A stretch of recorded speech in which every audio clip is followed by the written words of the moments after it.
భగీరథని దాసిపెట్టింది రేవంత్ రెడ్డి అని కేటీఆర్ చెప్తున్నాడు.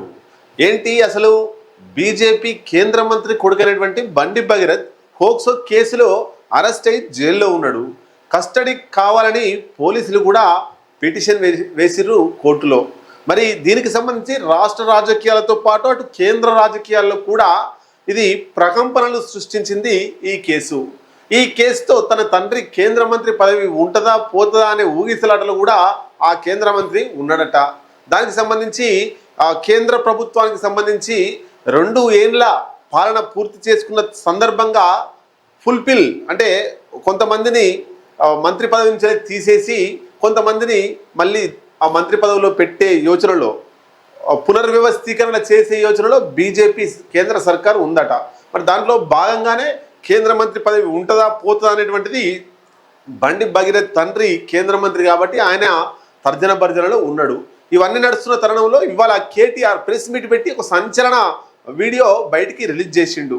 ఈ బండి భగీరథ్ పోక్సో కేసులో అరెస్ట్ అయినటువంటి బండి భగీరథ్ను దాచిపెట్టింది సీఎం రేవంత్ రెడ్డి. రేవంత్ రెడ్డి తెలంగాణ రాష్ట్ర ముఖ్యమంత్రి రేవంత్ రెడ్డి బంధువులకు మెడికవర్ ఆసుపత్రి ఉందట. ఆ మెడికవర్ ఆసుపత్రిలోనే బండి భగీరథ్ని 9 రోజుల పాటు దాంట్లోనే దాచిపెట్టిర్రు. దాంట్లో సీఎం రేవంత్ రెడ్డి హస్తం ఉందనేటువంటిది కేటీఆర్ ఆరోపిస్తున్నటువంటి మాటలు. నేను పొద్దున వచ్చినప్పుడు వీడియో చూసిన. ఆ 9 రోజుల పిల్లగాడు ఎక్కడ దాక్కున్నాడట అంటే ముఖ్యమంత్రి గారి బంధువులు ఎవరిదో హాస్పిటల్ ఉందట, మెడికవరో ఏదో, అలా దాచిపెట్టి 28 అంతస్తులు అని చెప్తున్నారు. ఒక పోక్సో కేసు నిందితుడిని 9 రోజుల పాటు దాచిపెట్టినటువంటి సంఘటనలు దేశంలో ఎక్కడా లేవని కేటీఆర్ చెప్తున్నాడు. మోదీ పర్యటనలో పోలీసులు బిజీగా ఉన్నారు, అందుకే బండి భగీరథ్ కేసు కొంత లేట్ అయింది అనేటువంటిది రేవంత్ రెడ్డి చెప్పిండు. ఆ మాట చెప్పడానికి రేవంత్ రెడ్డికి సిగ్గుండాలని కేటీఆర్ చెప్పిండు. మీడియా ఆఫీసులకు కూడా ఫోన్ చేసి ఈ బండి భగీరథ్ కేసును న్యూస్ వేయకుండా ఆపింది, కాళ్ళ వేళ్ళ పడి ఆపింది మీరు కాదని పరోక్ష విమర్శలు చేస్తున్నాడు కేటీఆర్. మైనర్ బాలిక తనకు అన్యాయం జరిగిందని మైనర్ బాలిక తన తల్లి ఇద్దరు కలిసి ఆ పోలీస్ స్టేషన్కి పోతే అర్ధరాత్రి వరకు పోలీస్ స్టేషన్లోనే నిలబెట్టింది మీ ప్రభుత్వం కాదా అని రేవంత్ రెడ్డిని కేటీఆర్ ప్రశ్నిస్తున్నాడు. బాలిక పైనే హనీ ట్రాప్ కుట్ర చేసి బాలికను ఇబ్బంది పెట్టే పనులు చేసింది ఎవరో బట్టబయలు చేయాలి, రేవంత్ రెడ్డి బట్టబయలు చేయాలి, బండి సంజయ్ బట్టబయలు చేయాలని కేటీఆర్ డిమాండ్ చేస్తున్నాడు. హైకోర్టు ముందస్తు యాంటిసిపేటరీ బెయిల్ ఇవ్వకపోవడం ఒకటి, తర్వాత పెద్ద ఎత్తున ప్రజల నుంచి బండి భగీరథ్కు వ్యతిరేకత ప్రారంభమైంది. ఇటు పరోక్షంగా సోషల్ మీడియాలో స్టార్ట్ అయింది, అటు జనాల్లో కూడా రోడ్డెక్కిర్రు. కాబట్టి ఈ 2 కారణాలు, ఒకటి బెయిల్ రాకపోవడం, ఒకటి ప్రజల నుంచి వెళ్ళి వ్యతిరేకత రావడం వల్ల బండి భగీరథ్ను అరెస్ట్ చేసిర్రు. సోషల్ మీడియాలో ట్రోల్ కాకుండా అట్లాగే బెయిల్ వచ్చి ఉంటే బండి భగీరథ్ను అరెస్ట్ చేసే వాళ్ళు కాదు కదా అని కేటీఆర్ ప్రశ్నిస్తున్నాడు. రేవంత్ రెడ్డి ఏమో అరెస్ట్ అంటుండు, బండి సంజయ్ ఏమో లొంగుబాటు నేనే తీసుకుపోయి అప్పచెప్పినా అంటుండు. కాబట్టి ఇదేంటో అసలు చెప్పాలి, బయటికి తెలియాలి జనాలకు అని కేటీఆర్ అడుగుతున్నాడు. అమ్మాయి హనీ ట్రాప్ అని వేసింది ఎవరు మీడియాలో? హనీ ట్రాప్ను పక్కకు పెట్టి మనీ ట్రాప్లో పడ్డటువంటి మీడియా ప్రతినిధులు ఎవరు?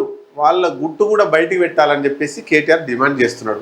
బండి మాదిరిగా తన కొడుక్కి తన తండ్రికి సంబంధం లేదని చెప్పుకునే పిరికి సన్నాసిని కాదని బండి సంజయ్ని ఉద్దేశించి కేటీఆర్ చెబుతున్నాడు. ఏదేమైనా ఈ కేసులో బండి సంజయ్ రేవంత్ రెడ్డి ఒకటే, ఇద్దరు ఒకటే అని కేంద్ర ప్రభుత్వ ప్రతినిధిగా ఉన్నాడు, ఈయన రాష్ట్ర ప్రభుత్వ ప్రతినిధిగా ఉన్నాడు. కాబట్టి ఇద్దరు ఒకటే అనేది కేటీఆర్ వాదన. లేదు, చట్టం తన పని తాను చేసుకుపోతుంది, ప్రధానమంత్రి తెలంగాణకు రావడం వల్ల తెలంగాణ రాష్ట్ర ప్రభుత్వమే ఆ సంబంధించిన రక్షణ సంబంధించినటువంటి చర్యలు తీసుకోవాలి కాబట్టి ఆ సిచ్యుయేషన్లో బిజీలో ఉన్నారనేది రేవంత్ రెడ్డి చెప్పుకొస్తున్నాడు. ఇక తీసుకుపోయి నేనే అప్పచెప్పినని బండి సంజయ్ చెప్తున్నాడు. సో ఇన్ని రోజులు 9 రోజులు మరి దాచిపెట్టింది బండి సంజయ్యేనా? తీసుకుపోయి అప్పచెప్పడం ఓకే, కానీ 9 రోజులు దాచిపెట్టింది బండి సంజయ్యేనా? అప్పచెప్పినటువంటి వ్యక్తి 9 రోజులు దాచిపెట్టినటువంటి వ్యక్తికి A2గా బండి భగీరథ్ A1, A2గా మరి ఎవరిని పెడుతున్నారు? 9 రోజులు దాచిపెట్టి పోలీసులకు అప్పచెప్పినటువంటి వ్యక్తిని A2గా అందులో నమోదు చేయాలి FIRలో అనేటువంటిది సోషల్ మీడియాలో డిమాండ్ వస్తుంది అట్లా. సో మొత్తం మీద బండి భగీరథ్ కేసు రోజు రోజుకి, అది వ్యక్తిగతమైనా సరే రాజకీయాల్లో రోజు రోజుకి ఇటు కాంగ్రెస్ అటు బీజేపీ ఒకటిగా, ఇటు బీఆర్ఎస్ కౌంటర్ అటాక్ చేస్తూ ముందుకు పోతున్నారు. ఏదేమైనా రేవంత్ రెడ్డి ఏమో అరెస్ట్ చేసినామని రేవంత్ రెడ్డి చెప్తున్నాడు. ఇది బండి భగీరథ్ వల్ల రేవంత్ రెడ్డి ప్రభుత్వానికి కూడా కొంత నష్టం వచ్చే అవకాశం ఉంది. దీంట్లో ఏమాత్రం వెనుకడుగేసినా రేవంత్ రెడ్డి బండి సంజయ్ ఒకటే అనేటువంటిది ఇంకా జనాల్లోకి పోయే అవకాశం ఉంది. కాబట్టి నిష్పక్షపాతంగా బండి భగీరథ్కు శిక్ష పడే విధంగా తెలంగాణ రాష్ట్ర ప్రభుత్వం ఆ రకమైనటువంటి చర్యలు తీసుకుంటే రేవంత్ రెడ్డి బండి సంజయ్ ఒకటి కాదు, రేవంత్ రెడ్డి నిజాయితీ గల ముఖ్యమంత్రి, రేవంత్ రెడ్డి నిష్పక్షపాతంగా ముందుకు పోతాడు అనేటువంటిది జనాలు అనుకుంటారు.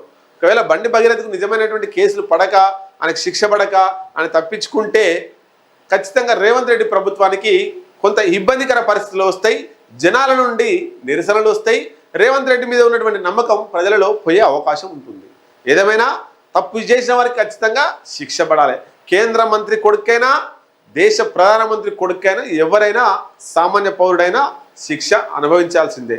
చూద్దాం భగీరథ్ కేసు ఇంకా ఎన్ని మలుపులు పోతుంది, దాంట్లో ఏ పార్టీలు ఇబ్బందులు పడబోతున్నాయి, ఏ పార్టీలకు బండి భగీరథ్ ఉచ్చుగా మారబోతుండు చూద్దాం.